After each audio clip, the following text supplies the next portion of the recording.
Dando sequência à exposição dos conflitos, passo a palavra ao Alfredo Rovares para que exponha o tema.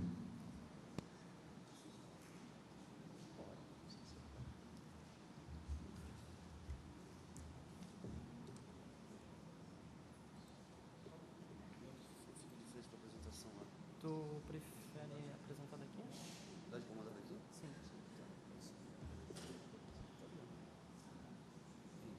Só ajeitar. Não vou conseguir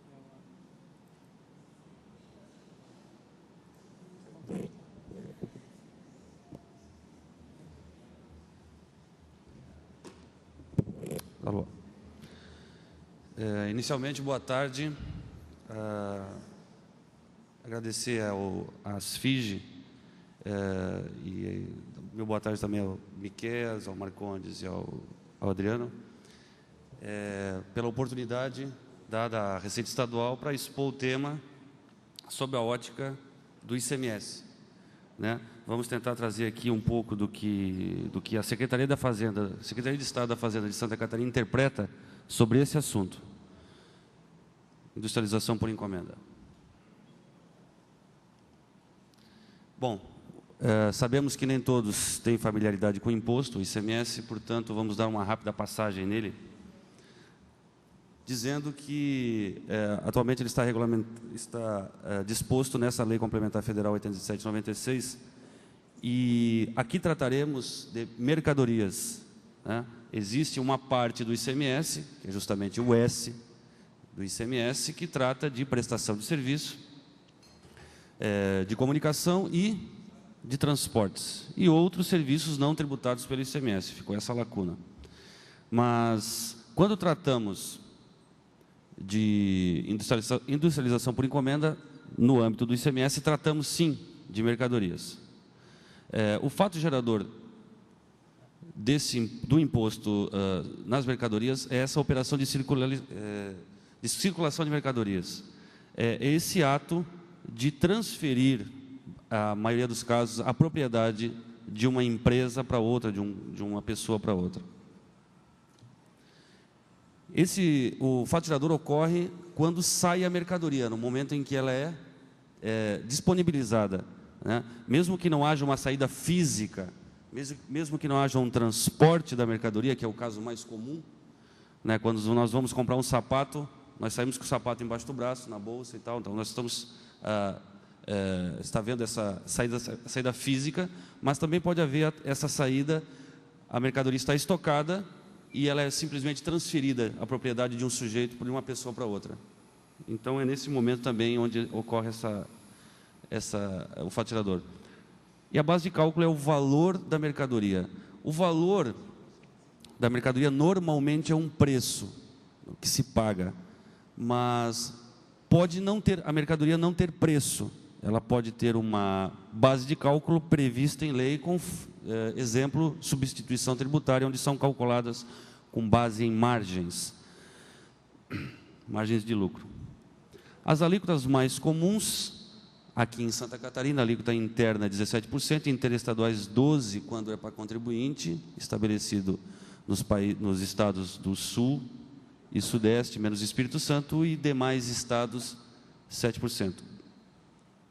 E o contribuinte é quem opera com essas mercadorias numa quantidade, num volume que caracterize essa intenção de ter a mercadoria à sua disposição e dela obter o seu rendimento. Posso fazer um exemplo muito rápido e muito claro. Quase todos nós temos carro aqui. Quando nós compramos esse carro novo de uma concessionária, ou quem comprou esse carro ele era uma mercadoria naquele momento. Então incidiu o ICMS. Pelo contrário, hoje, se nós formos vender o carro, nós estaremos vendendo o nosso bem. E nós não fizemos isso com habitualidade e nem com volume. Perfeito? Agora, se vendêssemos o nosso carro a um comerciante varejista, aí sim, esse carro na mão dele passará a ser novamente uma mercadoria, porque nessas operações ele tem a sua renda, tem o seu volume e o seu comércio. As características dele, todo mundo sabe: competência estadual, instituído pelos estados, não cumulativo. O imposto pago nas operações anteriores pode ser aproveitado para ser abatido, subtraído, deduzido do imposto devido nas operações seguintes, idêntico ao IPI. Ele pode ser seletivo, bens menos essenciais podem sofrer tributação mais elevada, armas de fogo, fumo, balões, barcos. É um imposto indireto. Quem paga o imposto não é quem recolhe o imposto. Normalmente, vamos usar o exemplo do sapato novamente. Nós compramos o sapato, nós pagamos o imposto. O imposto está embutido no valor, naqueles R$200 que foi pago pelo sapato. Entretanto, dentro dos R$200, o sujeito vai recolher o imposto. Então, nós pagamos e quem recolhe é o comerciante. É um imposto fiscal, ele tem a característica de carregar aos cofres públicos recursos, né? Ele também é usado extrafiscalmente para desenvolver uma região, uma atividade, mas o imposto, a ideia dele é ser um imposto fiscal. Muito bem, a industrialização por encomenda, ela é tratada no âmbito do ICMS desde 1974, neste convênio, quando o imposto ainda se chamava ICM, na Constituição de 88, passou a ter o ICMS. E esse convênio foi recepcionado pelas normativas todas, e hoje ele está inserido no nosso regulamento. Ali está, regulamento ICMS, naquele anexo, naquele artigo. E ele trata, numa industrialização por encomenda, ele trata da suspensão do ICMS em operações internas e interestaduais, não só para a industrialização, mas também para conserto ou reparo. E aí tem uma regrinha de retorno de 180 dias, podendo ser prorrogado por mais 180. Veja que a necessidade de convênios, coisa que não existe em outros tributos, é difícil ocorrer, para o ICMS é fundamental. Por quê? Porque para o ICMS, os estados funcionam como se fossem países autônomos dentro de um mesmo país, dentro do mesmo território, onde se reconhecem esses mecanismos de débito e crédito. Para isso, para estabelecer essa harmonia, não só de obrigações acessórias, de notas fiscais, escrituração de livros. Hoje nós temos a escrituração eletrônica e etc. Entre estados, também a obrigação principal necessita de regulamentação. E aí esse é um caso. Então, muito bem, vamos fazer um exemplo aqui para acompanhar a ideia. Suponhamos, e aqui operações internas e interestaduais, para quem não acompanha o ICMS, operações internas são aquelas que são onde o destinatário e o remetente estão localizados dentro do mesmo estado, dentro da mesma unidade federativa. Operações interestaduais é quando isso ultrapassa o território do estado, quando o destinatário e o remetente estão em estados diferentes. Muito bem, vamos fazer o exemplo de uma carga de madeiras, de toras ou tábuas de madeiras, onde o sujeito remete essa mercadoria para fazer mesas e cadeiras, o que for, né? Essa remessa com a intenção de industrializar teria, sob a ótica do ICMS e esse convênio, uma remessa suspensa do ICMS. Não se cobra o ICMS nessa operação, mas suspensão condicionada. Está aí, as regrinhas, 180 dias, e também, e aqui valeria, eu já usei a madeira de propósito, operações interestaduais não caberia, porque se trata de produtos primários. Se fosse outra mercadoria qualquer, semi-industrializada, etc., e nós temos mais à frente um exemplo, eu acredito que eu não tirei, deve estar lá. Então, operações internas, uma remessa de carga de madeira suspensa. Operações interestaduais, essa operação não seria suspensa. Ela não caberia nesse dispositivo. Muito bem, continuando. Quando houver o retorno dessa carga de madeiras, vamos fazer uma hipótese aqui, 3 cúbicos de madeira. Então, o que nós temos em obrigações acessórias? Uma remessa de uma carga de madeiras, uma nota fiscal. A nota fiscal é remetida de uma empresa para outra. E no retorno, nós também temos essa suspensão. Mas alguém vai me dizer, mas não é mais madeira. Não é mais uma carga de madeira. Então, foi remetido R$10.000 e nós esperamos que retorne R$10.000. Não, não vai. Vai vir, o que foi encomendado? Foram cadeiras e mesas. Então, nós temos uma nota de 3 cúbicos que vai de R$10.000 e uma nota de 3 cúbicos que volta de R$10.000. Observado que foi feita a industrialização da nota fiscal número tal, que chegou. Então, a ida da mercadoria e o retorno, no mesmo dispositivo da suspensão, guarda esse direito de não ser tributada essa operação, observado um outro dispositivo, que vamos continuar. Então, lá na última linha, nós temos observado, disposto, anexo 3, etc. Vamos a ele. O que diz ele? Ele diz que aquela parte que foi agregada à mercadoria, ou comumente se trata de valor do serviço, ele diz aí, o ICMS relativo à parcela do valor acrescido à mercadoria. Olha, nós remetemos uma carga de madeira e está voltando mesas e cadeiras. Houve uma agregação de valor àquela mercadoria. É assim que interpreta o ICMS.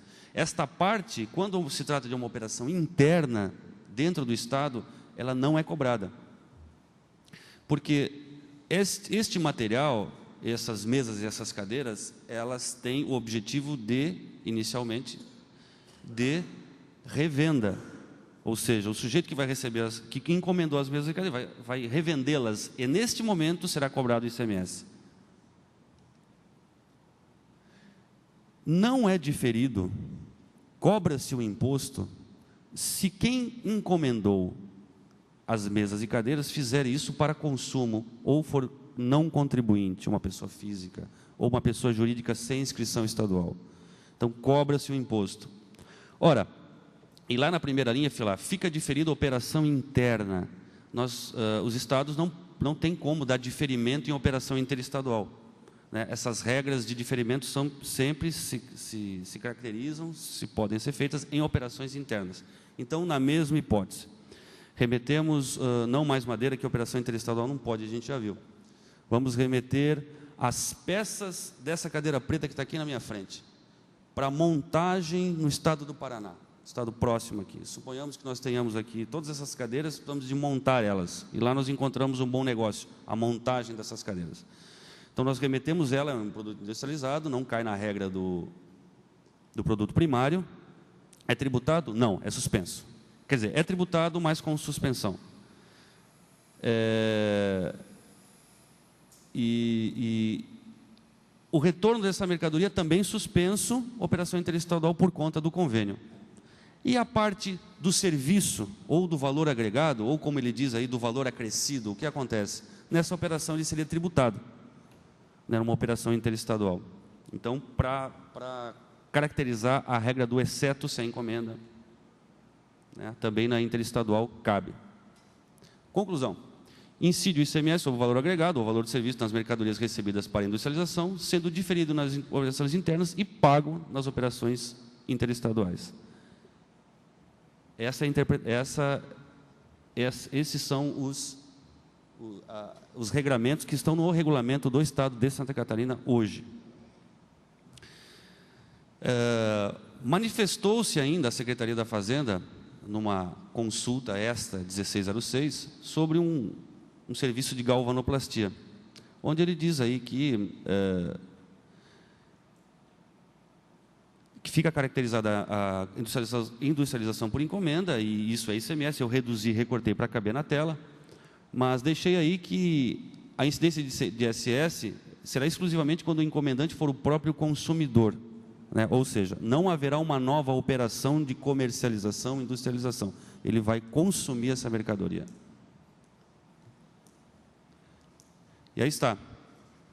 A atividade desenvolvida pela Consulente pode caracterizar tanto uma prestação de serviço quanto uma industrialização por encomenda.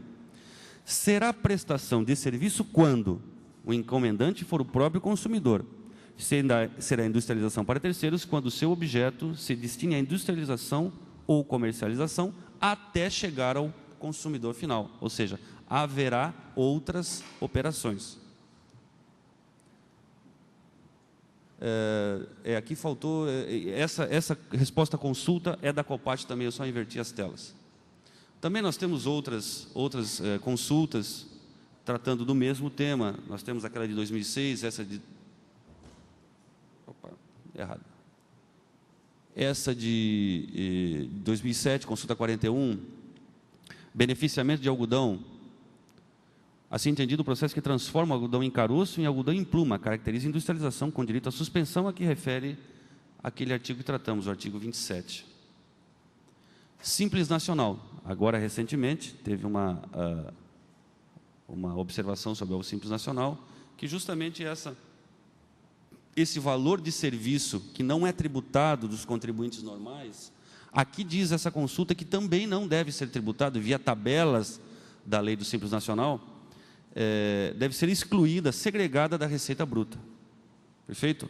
A receita oferida, o valor faturado relativo à industrialização, no caso de Simples, também não é suspenso pelo mesmo dispositivo.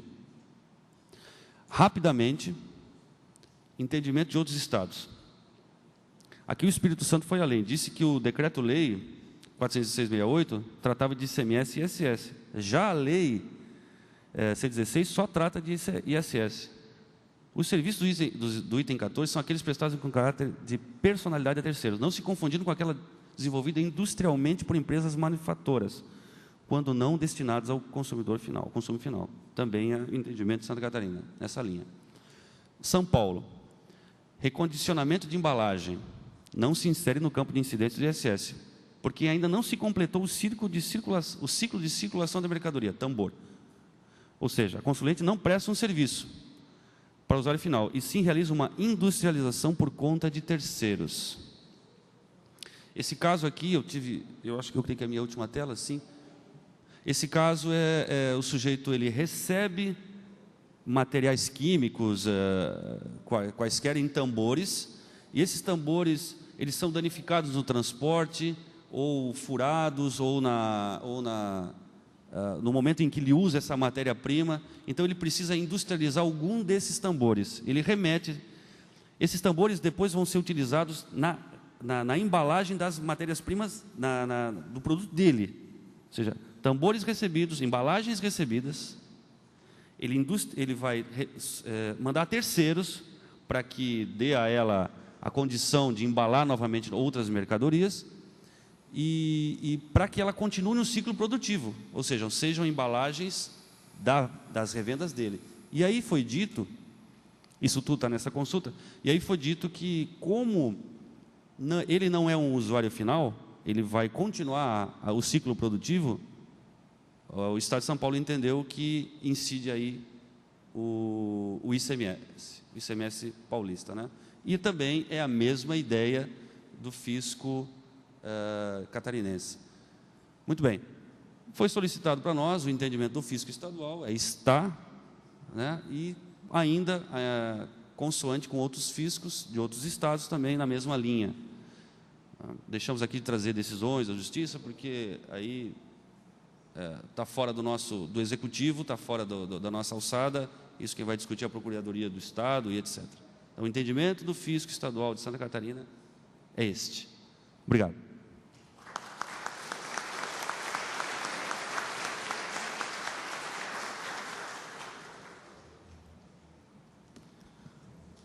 Gostaria de agradecer ao colega Alfredo pela brilhante exposição. Eu acredito que é um tema que ainda que vai gerar grandes conflitos, tendo em vista a matéria, como o professor Marcondes colocou anteriormente.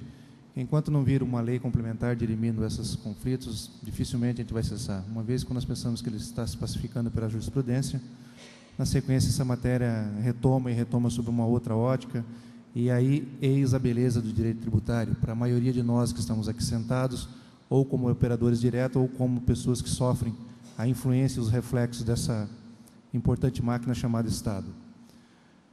Dito isso, mais uma vez agradeço ao Alfredo e já passo a palavra ao colega Adriano para que exponha a visão do fisco joinvilense acerca da matéria. Com a palavra, Adriano.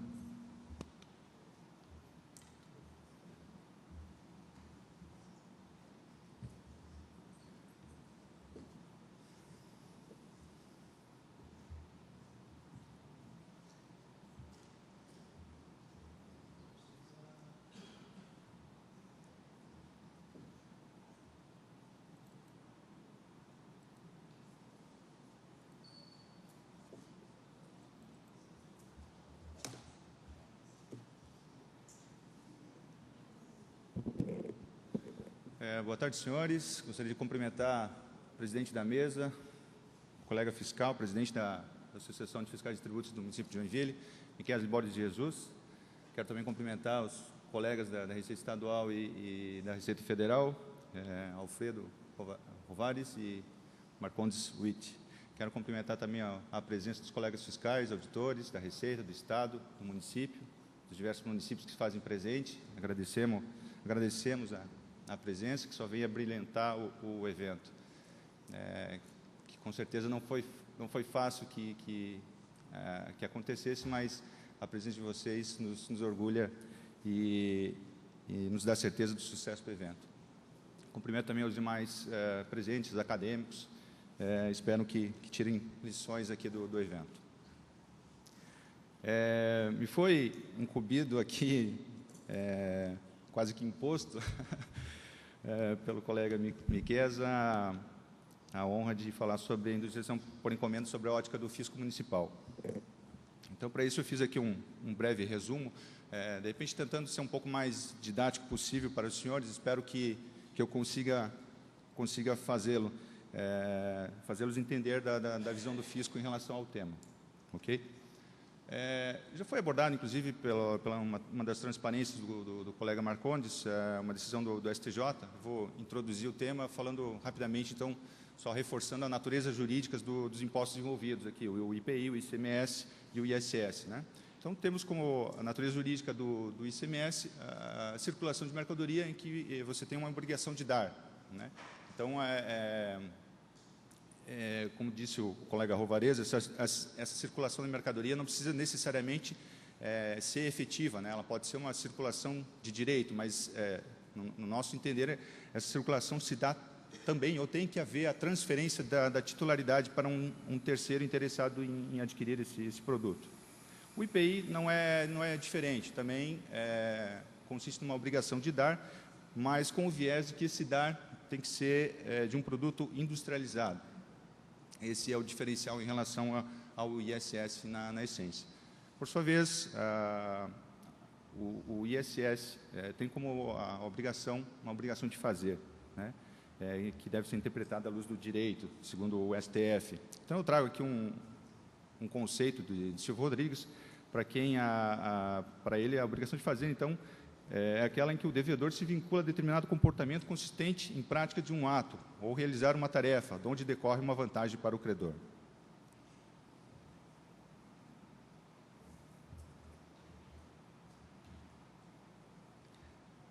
Feita essa pequena introdução, então eu vou, como eu disse, tentar de forma didática passar para os senhores o que o fisco municipal entende sobre o tema. Então, eu montei aqui um caso hipotético, onde uma montadora A tem interesse em adquirir motores fabricados por um industrial B. Né? Esse industrial B, então, ele produz o bloco, produz as peças, faz todo o tratamento dessas peças, usinagem, limpeza, enfim, monta o produto final e a intenção dele é entregar esse produto final para a montadora A. Então, a gente pode elencar, de forma exemplificativa, como atividades meio desse industrial B para se chegar ao produto final, que são os motores, derreter o metal, colocar em moldes, retirar nas rebarbas, fazer limpeza das peças, fazer tratamento químico da resistência, montar, ajustar e finalizar o motor para entrega. Né? Então, a relação contratual entre a montadora que deseja adquirir e o industrial B, que é aquele que produz o motor, a comercialização desse produto, a transferência depois desse produto para a montadora A, que vai dar a destinação que lhe convier de seu interesse, né? Então, a princípio, nessa questão, não temos dúvida que o imposto incidente seria o ICMS e o IPI, né? A gente vai abordar um pouquinho mais à frente, mas já adianto, isso poderia ser considerado uma industrialização por encomenda? Afinal de contas, a montadora A está contratando o industrial B para fazer uma produção de motores, conforme as especificações da montadora A. Poderia ser sim considerado, para todos os efeitos, uma industrialização por encomenda. Mais à frente, a gente vai chegar à conclusão, né? Eu quero passar isso para os senhores, por que nesse caso, incidiria o ICMS e o IPI e não o ISS. Então, esse industrial B, levando em consideração as atividades meio que ele realiza, aí eu dou destaque em algumas atividades meio que ele produz, mas agora todas essas atividades meio que ele produzia, ele deixa de produzir parte delas e vai destinar um prestador de serviço C para que faça, devido ao conhecimento técnico, devido à tecnologia, devido a não ter recursos suficientes para investir em maquinário, em pessoal, para desenvolver toda a sua cadeia de industrialização, ele contrata um prestador de serviço C para realizar parte dessa atividade meio a que ele necessita para a conclusão e para a confecção dos motores. Okay? Então, essa parte da retirada de rebarbas, da parte de usinagem, de tratamento, de limpeza das peças, ele passa para um prestador de serviço C para que ele execute. Então, aqui surge, no nosso entender, uma nova relação jurídica. Então, antes tínhamos a relação entre montadora A e industrial B, agora temos uma nova relação jurídica entre o industrial B e o prestador de serviço C. É um novo contrato que surge entre essas partes, né? Então, o prestador de serviço C, agora no trabalho que lhe incumbe, então, ele, só exemplificando, ele recebe as peças, faz usinagem, rebarba, dá banho de aço para retirar impurezas, mergulha as peças em produtos químicos, né, buscando dar maior rigidez, durabilidade das peças, e devolve o resultado ao industrial B, né? Então, é para isso que o prestador de serviço C foi contratado, para essa atividade aqui e devolver o resultado daquela sua atividade para o industrial B continuar a sua cadeia de produção. Depois seria a montagem dessas peças, regulagem e entrega para o montador A do motor, né? Então, atividades, aqui eu também tenho, dentro da atividade do prestador C, atividades meio, né, que seriam usinagem, polimento, limpeza, tratamento químico e secagem das peças. Então, a finalidade pretendida pelo pelo prestador de serviço C é entregar o produto conforme as especificações do industrial B, daquele que o contratou para tal finalidade. É aqui que é o cerne da questão no nosso ponto de vista. Então, acredito que o colega Rovarez já tratou um pouco a situação de modo simples, né? Como é que eu vejo hoje essa prática? O industrial B, então, ele pega aquelas peças, né, emite uma nota de ICMS para a circulação de mercadoria, porque a mercadoria está saindo do seu estabelecimento, então ela tem que ir acompanhada de uma nota de ICMS, né, uma obrigação acessória, né, disposta no regulamento do ICMS. O prestador de serviço C, por sua vez, recebe essa nota, essas peças, faz o seu trabalho e devolve todo esse material recebido. Inclusive, eu vou exemplificar, ele recebe peças para usinagem, então tem rebarba, tem restos dessa peça usinada. Ele vai ter que devolver tudo, a peça usinada e mais as rebarbas. Então, como o colega Rovarez falou, entrou 30 metros cúbicos de madeira, tem que sair 30 metros cúbicos de madeira, independente do estado e da forma como ele está sendo devolvido. Okay?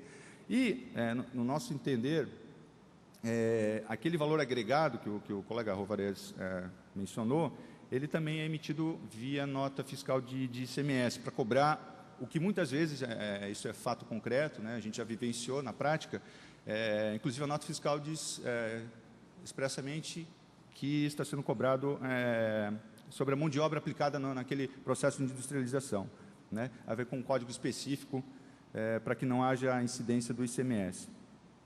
Aí ficando o industrial B como responsável substituto tributário pelo recolhimento do ICMS, que teria ficado diferido para a etapa seguinte de industrialização.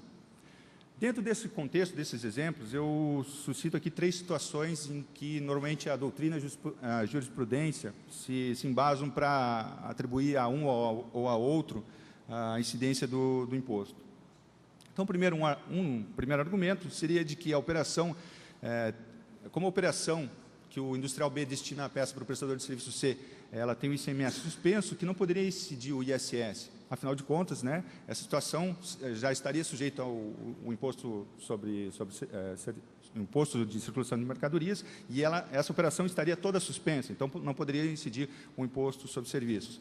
Então, diz o anexo 2 do regulamento, que fica suspensa a exigibilidade na saída de qualquer mercadoria para conserto, reparo ou industrialização, né? Aqui um primeiro tópico aqui que eu posso, que me ressalta, que chama a atenção, né, que vejam, senhores, conserto, reparo ou industrialização. Conserto e reparo, me parece que não há dúvida que seria a prestação de serviço, né? Ou tem circulação, comercialização, industrialização num conserto ou reparo. Para mim, claramente seria prestação de serviço. Ou industrialização. Essa industrialização eu entendo como industrialização por encomenda, né? Aqui o primeiro fato que eu entendo que não possa ser, para afastar essa argumentação, né? Essa suspensão do ICMS, quando se fala em suspensão do ICMS, diz respeito ao industrial B. Ele é o proprietário das peças, ele só está destinando as peças ao prestador de serviço C, para que faça o serviço pelo industrial B contratado, o prestador de serviço C, então, faz o serviço contratado e devolve as peças ao industrial B. Então, o que acontece aqui?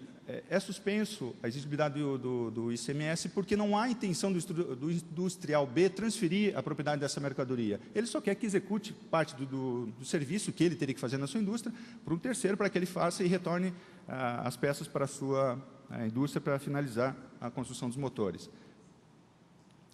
Essa mesma regra, eu vejo como o foco principal aqui na industrialização por encomenda a questão de incidência do ICMS ou IPI, de ICMS ou ISS. A questão do IPI, não vejo grande conflito, o IPI tem suas regras próprias, apesar de que, ao final, até vou pontuar para os senhores, agora talvez entenda o porquê essa briga dos industriais por encomenda não quererem pagar sobre serviços mais ICMS. Tem diversas questões econômicas envolvidas. Bom, o segundo argumento é de que o ICMS da industrialização por encomenda é diferido para a próxima saída do processo industrial, conforme foi citado pelo colega Rovarez. Aí eu reproduzo novamente o artigo 8º, inciso 3º do anexo 3 do regulamento do ICMS de Santa Catarina, né, que diz que o imposto fica diferido para a etapa seguinte, do valor da parcela acrescida na hipótese de retorno da mercadoria recebida para conserto, reparo ou industrialização, conforme o artigo 27, que era aquele artigo, inciso 1, era aquele artigo da suspensão do ICMS, né? Para esclarecer, Almir José Gorges, que também é um colega auditor da Receita Estadual, conceitou diferimento como uma figura jurídica que prevê a transferência da responsabilidade pelo recolhimento do imposto para a etapa seguinte da circulação de mercadoria. Trata-se, no caso do ICMS, de substituição tributária de operação antecedentes, ou seja, é atribuída ao destinatário da mercadoria a responsabilidade pelo recolhimento do imposto. Só que, senhores, como eu disse lá no início, a natureza jurídica do ICMS é uma obrigação de dar com a transferência da mercadoria. O regulamento do ICMS está dizendo que o imposto nessa etapa da industrialização, essa industrialização por encomenda, está me dizendo que incidiria o ICMS e que esse ICMS seria diferido para a etapa seguinte de circulação da mercadoria. Mas, senhores, aonde que ocorreu a transferência da titularidade da mercadoria? O prestador de serviços C recebeu a mercadoria com suspensão de ICMS, a mercadoria não é sua, ele trabalha em cima da peça e devolve a peça para o industrial B, né? Então, eu vejo posso considerar uma ilegalidade nesse artigo do ICMS, em que atribui um diferimento, sendo que não ocorreu o fato gerador de incidência do ICMS. Não há ICMS a ser tributado nessa etapa, né? Então, justamente a conclusão que eu pontuo ali no slide, né? Não há subsunção da norma ao fato concreto, afastando, portanto, a possibilidade de incidência do ICMS para essa situação. Não está concretizado o fato gerador de incidência do ICMS, ok? Por fim, uma terceira uma terceira tese é de que a industrialização por encomenda é a atividade meio do processo de industrialização, não devendo ser tributada suas diversas etapas, mas apenas a atividade fim.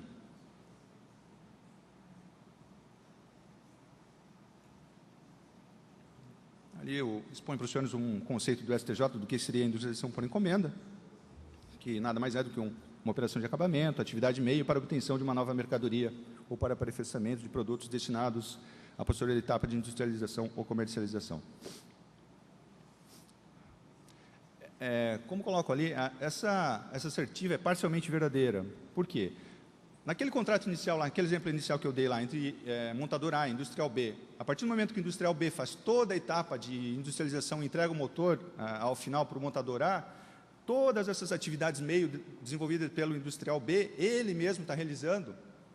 Todas essas atividades que ele realiza, nas diversas etapas, ainda que pudesse ser hipótese de incidência de algum imposto, então é pacífico na jurisprudência e na doutrina que não incide os impostos nessas diversas atividades meios da cadeia, apenas na atividade fim. Qual é? A de comercializar um motor. Então, quando ele vender o motor, vai incidir o IPI e o ICMS.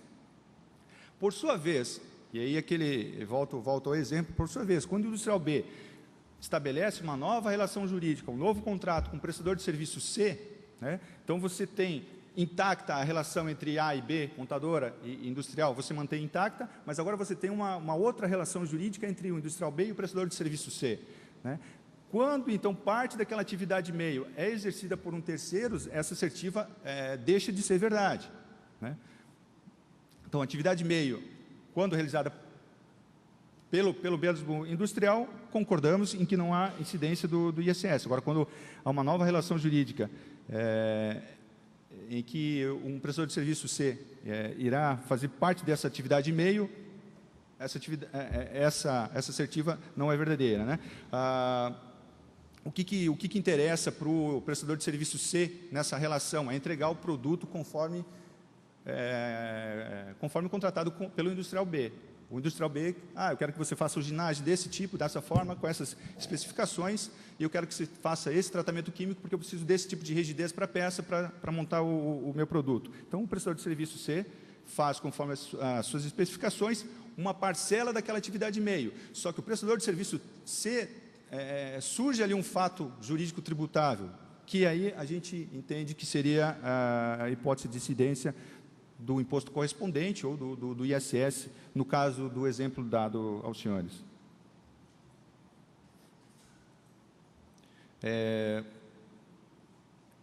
Só para esclarecer, eu trago então aqui da lavra de Marcelo Caron Batista, uma conclusão de que sempre que o intérprete conhecer o fim do contrato, ou seja, descobrir aquilo que denominamos de prestação fim, saberá ele todos os demais atos relacionados ao comportamento são apenas prestações meio da sua realização. Então, reforçando, industrial B, montadora A, qual é a atividade, a prestação fim do contrato? Entregar o motor. Sobre essa relação ICMS e IPI. Agora, entre o industrial B e o prestador de serviço C, qual é a prestação fim do prestador de serviço C? É prestar um serviço de industrialização por encomenda, como queiram chamar, para o B. Essa é a prestação fim, é esse fato jurídico que tem que ser analisado sobre a ótica de que imposto teria a incidência, né? Na nossa ótica, como não ocorre o fato gerador do ICMS, não há transferência de mercadoria, então seria a hipótese de incidência do ISS. O colega Marcondes também já trouxe o posicionamento do STJ a esse respeito, que a industrialização por encomenda seria considerada uma atividade fim do prestador do aludido de serviço, que é uma decisão bastante divulgada, já que trata de uma prestação de serviço de polimento de granito e mármore, né? Então, ele só para reafirmar tudo que já foi dito, de que quando a atividade fim do prestador do aludido de serviço considerando a industrialização por encomenda, a industrialização por encomenda constitui atividade fim do prestador do alívio de serviço, tendo em vista que, uma vez concluída, extingue o dever jurídico obrigacional que integra a relação jurídica instaurada entre o prestador e o tomador de serviço. Ok? Então, o que às vezes a jurisprudência tem dito que, porque é uma atividade meio do industrial B, então essa atividade meio teria que se sobrepor aquela nova relação jurídica do prestador de serviço C. Discordamos, é uma relação jurídica distinta entre outras partes, não tem nenhuma relação com a relação jurídica originária entre o industrial e a montadora que vai contratar a aquisição dos motores. O Tribunal de Justiça de Santa Catarina, e que eu só destaco o item C, eu grifei ali, que nas operações mistas, né, o Tribunal de Justiça tem decidido dessa forma, incidirá o ISS sempre que o serviço agregado estiver compreendido na lista de que trata a Lei Complementar 116, e o ICMS sempre que o serviço agregado não estiver previsto na referida lei. Isso quer dizer o quê? Aí a gente pode retornar aqui à Constituição, né, que os serviços são de competência do município e do seu estabelecimento serão definidos pela lei complementar. Então, para que serve a lei complementar? Delimitar os tributos em que haverá incidência do ISS e limitar conflitos de competência tributária. Okay? Então, isso está na legislação do ISS, lei complementar que vem para limitar conflitos de competência, que beneficiamento, pintura, corte, recorte, são hipóteses de incidência do ISS. E levando em consideração o que já foi exposto por mim, de que não está claro a não ocorrência do fato gerador do ISS, não há por que se negar a incidência do ICMS naquelas operações. Aqui só reproduzo, então, o item 14, subitem 1405, quais são os serviços que são considerados prestação de serviço. Atento aos senhores também, especial atenção, que o próprio item 14 diz que são serviços relativos a bens de terceiros. Então, para reforçar aquela tese que a gente vem defendendo, de que não ocorre a hipótese de incidência do ICMS, não há diferimento de ICMS, né? Você tem ali na prestação do serviço do prestador de C, naquele exemplo que eu dei aos senhores, de que são serviços relativos a bem de terceiros. Então, o próprio item 14 já especifica que você está realizando serviços em relação a bem de terceiros. O produto não é seu, o produto é de terceiro, e sobre esse você vai aplicar um dos serviços elencados no subitem 1405. Ok? A princípio era isso, senhores. Eu só, como eu disse no decorrer da minha fala aqui, com a fala do colega Marcondes aqui, talvez a gente entenda um pouquinho por que os prestadores de serviço, desse tipo de serviço, relutam também, e aí, claro, auxiliados pela COPAT, pelas decisões do próprio Estado, relutam em fazer incidir o ISS, porque não é... Você tem não é só questão de você estar deixando de pagar 17% para pagar 5%, mas aí tem reflexo no IPI, onde essa indústria por encomenda hoje paga o quê? Imposto de renda, não sei se paga IPI. Se paga IPI, ela vai pagar por 8%, se eu não me engano, porque é a alíquota geral, não é a alíquota de imposto sobre serviço. A alíquota sobre imposto sobre serviço é 32% do imposto de renda, né? 12%. O imposto de renda 8% para geral. Então, eu entendo que hoje eles se enquadrariam como geral, então estaria pagando para efeito de imposto de renda 8% de alíquota. A partir do momento que o município diz, não, vocês são prestadores de serviço, tem que tirar a nota fiscal de serviço, eles passam a pagar o ISS. Hoje eles não pagam ICMS, porque a princípio estaria diferido, que no meu ponto de vista não ocorre esse diferimento do ICMS, mas hoje eles pagariam exclusivamente imposto de renda, CSL. Então, a partir do momento que a gente modifica esse entendimento e faz incidir o ISS, cobra-se o ISS e há uma oneração, sim, por parte de impostos federais também nessa prestação de serviço. Então, claro, a luta não digo que não é fácil, tanto que a gente já teve a oportunidade de conversar com o Estado, com a Receita Federal. Como disse, com a Receita Federal não discutimos, a nossa discussão é mais com o Estado, e há uma relutância em mudar, né? Um dos argumentos, vai onerar a cadeia produtiva. Tudo bem, pode onerar, mas temos que levar em consideração também o quê?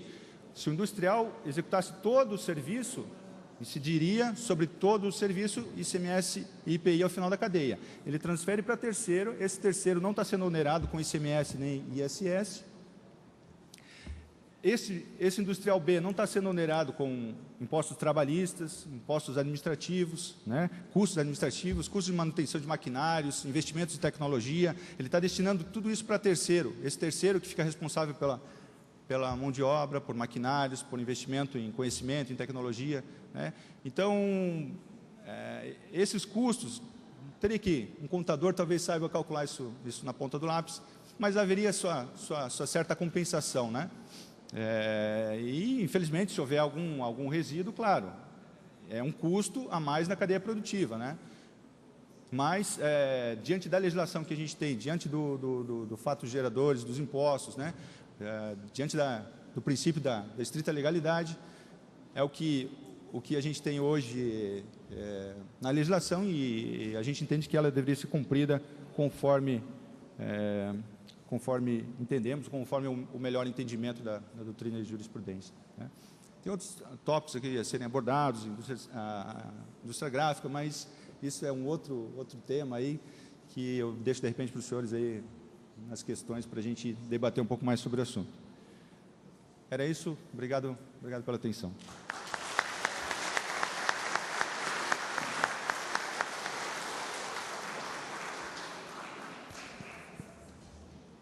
Obrigado ao Adriano, e saiba que todo convite imposto, nós só impusemos ele a quem tem competência para executá-lo, e brilhantismo como você o fez em relação ao tema. Senhores, o tema está posto, eu acredito que nós ainda temos uns 5 minutos. Acredito que é um tema complexo, é um tema que se desenvolve, que não vai se exaurir simplesmente num debate. Já vimos aqui pelos vários posicionamentos jurisprudenciais que, quando pensamos que a matéria está sendo pacificada, ela toma um outro viés, se reabre. Aproveitando esses 5 minutos, deixo para a plateia, se alguém tiver algum questionamento que gostaria de fazer ou gostaria de elucidar, com a palavra a plateia.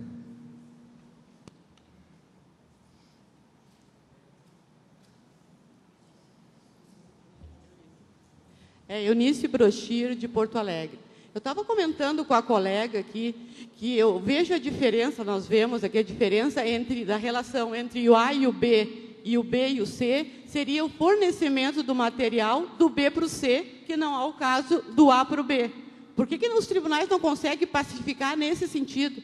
No fornecimento do material pelo encomendante do serviço, né, seria o nosso ISS, caso contrário, o ICM.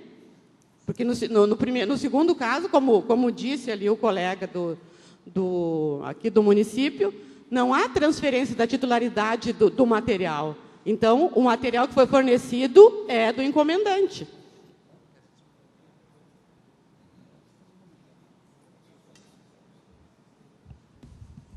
Alfredo ou Adriano, gostaria de... Esse ponto, né, a jurisprudência, como já escutei, infelizmente, no STF, quem sabe com a nomeação do novo ministro lá, isso mude, que ele tem um perfil técnico, é tributarista, né? Mas me parece, eu já ouvi falar que no nosso Tribunal Federal carece dessa tecnicidade, né, desse conhecimento profundo do direito tributário. E a gente acaba seguindo numa linha, de repente vem uma decisão diferente, contrária, seguindo outra linha que já estaria quase pacificada, né? Mas é por aí. A nossa ideia, a princípio, é isso. Se eu recebo uma mercadoria que não é minha, realizo um serviço sobre essa e devolvo, ela não era minha, eu realizo um serviço sobre um bem de terceiro, devolvo ISS. Por outro lado, se eu sou contratado, naquele mesmo exemplo, o industrial B fornece motores para o montador A. Montador A, eu quero esse tipo de motor, 1.6, com essas especificações, flex e tudo mais. Pode ser considerado uma industrialização por encomenda? Pode, né? Por que não? Eu estou encomendando com as minhas especificações. Só que aí eu concordo com a fala do Rovarez, dessa industrialização encomenda pela habitualidade, pelo volume, né? E porque o industrial B está adquirindo os insumos, né, que vão servir para a montagem do motor, que seria ICMS. Não tem problema. Eu acho que né, no meu ponto de vista, não sei, do Estado, mas ficaria tranquila, né? Como eu vi uma vez, se não me engano, numa reunião aqui com empresários aqui de Joinville, que o empresário quer pagar o tributo, né? Mas ele só quer saber de que forma e corretamente, né? Então, a gente mesmo, enquanto fisco, não consegue esclarecer essa situação, e quer atribuir ao contribuinte, né, ao empresário, para que ele resolva isso, fica complicado. Ok.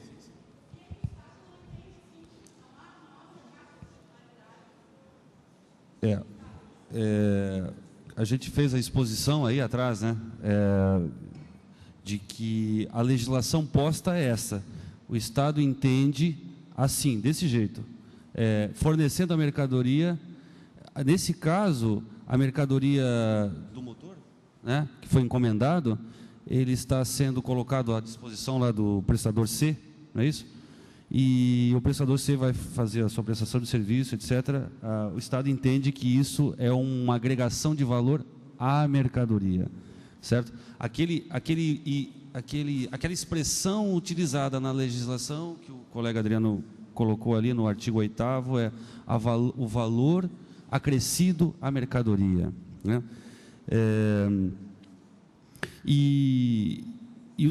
Aquilo que eu tive lendo dos tribunais, se faz uma boa distinção entre aquilo que é personalizado e o que não é personalizado. Nesse caso desses motores, é produção em massa, não é personalizado, né? Já no caso dos granitos e dos mármores, que eu tinha, que foi citado também na apresentação, que eu tinha lido, eu acabei lendo a decisão inteira e eu comecei a ler, não sabia por que eu tinha lido aquela decisão. Quando eu acabei no final, agora eu sei por que eu li, porque para entender esse dispositivo aí, eu não li por acaso, foi isso. Para diferenciar dos motores, os granitos e os mármores citados na decisão, todos eles eram personalizados, não eram móveis, eram granitos e mármores para móveis, e todos eles de acordo com a medida que foi solicitada pelo encomendante. Diferentemente do encomendante ter as bancadas todas e vender para Casas Bahia, por exemplo, que todos os mármores e todos os granitos são todos do mesmo tamanho, naquele caso havia não havia personalização, havia uma granito mármore, havia personalização e foi entendido como sendo ISS naquela decisão. Agora deixa eu voltar um pouquinho para trás mente e dizer o seguinte, que aqui em Santa Catarina o fisco ele tem uma visão muito proativa sobre a arrecadação. Ele tem uma visão pró-arrecadação sempre, né? Tanto que o nosso foco desde 2003, 2004 sempre foi a arrecadação. Para que serve a legislação tributária? Para arrecadar. Não pode fugir disso, nunca pôde, né? E agora eu vou dar a minha opinião. Tudo que eu falei aqui é sobre o entendimento do Estado, COPAT, etc. Seria ótimo isso para o Estado, porque quebra a não cumulatividade no meio, racha aquilo que o imposto tem de mais importante, que é a não cumulatividade. Aquele prestador C, do exemplo, ele recebe mercadorias, compra mercadorias para empregar na fabricação dos motores, ativo imobilizado, material secundário, lixas, óleos e sei lá mais o que. Tudo isso aqui no estado de Santa Catarina, ele tem, como se trata de uma operação posterior diferida, né, a submissão tributária, dito assim, de submissão tributária, aquele crédito todo, ele não poderia utilizar, né? E aquilo seria, em tese, um crédito podre para ele, que ele compra a mercadoria, mas não pode utilizar porque é serviço e etc. Quebra não cumulatividade. Quando o sujeito, não industrial B, mas montador A, quando o montador A for vender a mercadoria, ele vai tributar integral, cheio, imposto cheio. E quem que teria direito ao crédito? O prestador C. Lá existe uma técnica, que no IPI também tem, chamada transferência de créditos acumulados, saldos credores acumulados. O sujeito vem, Com as notas fiscais aqui no Estado, em todos os estados é assim, olha, eu prestei um serviço, é diferido, eu tenho direito ao crédito. O crédito está acumulando lá na minha conta gráfica. O ISS não tem conta gráfica, nós temos créditos e débitos. Está acumulando, o que eu faço com isso? ISS? ISS, não tem direito. Seria ótimo para o Estado, mas isso em operações internas, né? Olhando exclusivamente sobre o foco da arrecadação. Mas, de novo, o entendimento da Secretaria produtos personalizados, a exemplo dos mármores e granitos, ISS. Produtos em massa, sem, mesmo que com a especificação dada pelo encomendante, seria ICMS. E essa é a interpretação que é dada. É meio pacífico isso, desde 2006, é meio ponto final. A quem cabe mudar isso? O judiciário, talvez. Né? Nós somos servidores vinculados. A nossa atividade é vinculada e obrigatória, está lá no CTN. Enquanto isso estiver no regulamento do ICMS e nas normativas estaduais, convênios, isso é ponto final, não se discute. Podemos discutir aqui por hipóteses, né, como isso ser feito, mas enquanto estiver na legislação, não muda. Só, dentro da fala do colega Alvarez, a preocupação com a arrecadação, né, com a administração tributária. Por outro lado, a partir do momento que então eu estou gerando crédito por esses insumos, prestação de serviço, o senhor sabe que independe os insumos faz parte do custo da prestação de serviço. Então, inclusive não há que se levar em consideração da preponderância, né? Se o insumo é maior, não é. Se eu contrato um ourives para fazer um anel, né, um exemplo talvez forte ou fácil de se entender, né? O quilo do ouro é muito maior talvez do que a mão de obra do ourives. Não interessa a preponderância, o que tem que estar em voga é o serviço. Aí, falando então da administração tributária, a partir do momento que então esse prestador de serviço C não paga, né, o ISS, teria o ICMS diferido devido ao valor agregado, ele passa a ter um crédito de ICMS. Isso influencia de duas formas para o município. O município não está recebendo ISS, porque aquele prestador de serviço C não emite nota de ISS, e esse crédito de ICMS, ele é utilizado pelo industrial B para abater os seus débitos. Então, quando do repasse do Fundo de Participação dos municípios, os municípios têm uma influência, vou dizer negativa, né, tem um repasse um pouco menor, porque esse valor de crédito que não deveria existir, né, para o prestador de serviço C, existe e é destinado para terceiros para abaterem os seus débitos de ICMS. Né. Então, tem uma série de nuances, uma série de situações, claro que tem que ser discutidas, né? Se a ideia então, ou eu já levantei, então por que o industrial B, quando destina as peças para o prestador de serviço C, não faz a transferência da mercadoria, incida ICMS em todas as etapas. Então, o prestador de serviço C, quando faz o seu serviço, né, ou a industrialização por encomenda, tem os seus insumos e vai poder abater dentro da cadeia produtiva e cobra sobre o seu valor agregado. Quando retornar para o industrial B, emite a sua nota de saída, volta para o industrial B, né, incidindo o ICMS em todas as etapas. Como ele não é acumulativo, enfim, sobre cada etapa só vai adicionando o valor agregado. Enfim, então por que não se pratica dessa forma? Né? Hoje, da forma como está, a gente vê, sob a ótica do fisco, a questão do prestador C é que está sendo beneficiado sem a incidência do ISS em prejuízo do município, né? Em que pese, claro, tem que se levar em consideração o custo Brasil, inclusive o custo Brasil está sendo revisto com redução de impostos, da carga tributária, né? Mas o que não pode é permanecer, no meu ponto de vista, uma ilegalidade. Okay? Quero dizer também, o Miquel aqui já está me sinalizando, que na legislação não fala, a prestação de serviço é prestação de serviço, se é em massa, se não é em massa, isso é um conceito doutrinário, talvez jurisprudencial, né? Mas na legislação não fala isso, né? Enfim, coisas que se levantam para defender uma tese, né? Mas, ok? Obrigado. Senhores, dado o adiantado da hora, mais uma pergunta do colega lá e... Jorge, Prefeitura de Lages. Na verdade, eu quero fazer uma colocação para jogar o tema, não sei se vai ter tempo de ter o retorno, mas o município de Lages tem entendido que a nova lei de serviço de 2003 é um outro paradigma. Então, está se usando os conceitos do decreto 406 para aplicar sobre a lei 116. É isso que nós temos entendido, inclusive a ação do STF, um dos motivos da CNI ter entrado foi uma das nossas notificações. Eu quero apenas dizer assim, o conceito de serviço mudou, independente da atividade preponderante ou não com a lei 116. Ela é uma lei complementar, posterior à lei complementar do ICMS, que estabelece o fato gerador e em que condições o imposto de serviço ele vai ocorrer, né? Então, eu tenho entendido que tanto municípios quanto o próprio Estado, que é interessante pela sua arrecadação, têm usado conceitos antigos e julgados que não se aplicam aos fatos, porque recentemente é que o STJ começou a julgar sobre a Lei 116. Até esse ano ainda tem decisões do Decreto 406. Então, nós estamos usando a base errada para julgar o serviço. Tá?